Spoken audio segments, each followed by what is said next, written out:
Estamos aqui na linha Comunidade São Brás, interior de Palmitos, tá? A gente veio mostrar para vocês um evento meteorológico chamado Microexplosão atmosférica, tá? Segundo os especialistas, é caracterizado por uma corrente de vento forte e descendente que se separa de uma nuvem de tempestade e se desloca em direção ao solo, tá?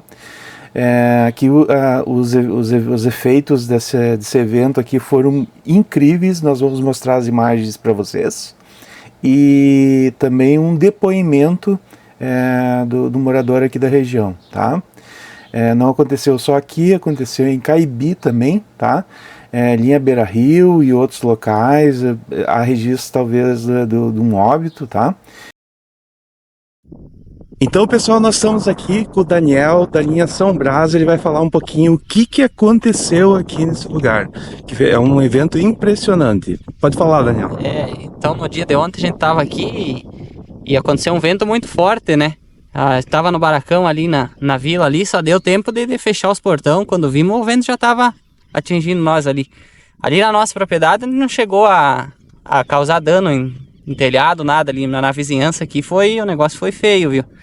Teve bastante estrago, vegetação e várias construções também foram atingidas aí. Tu falou que o vento veio de uma hora para outra, né? Isso, foi rápido, assim, quando apareceu aquela escuridão no horizonte, assim, já chegou o vento também. Não foi, assim, uma coisa que veio aos poucos, né? Foi. Sim, pegou de surpresa praticamente, né?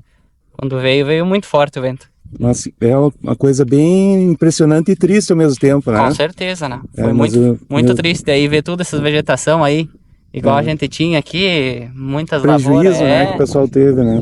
Teve muito prejuízo aí. Sim. Mas então tá, muito obrigado, viu? Nada não.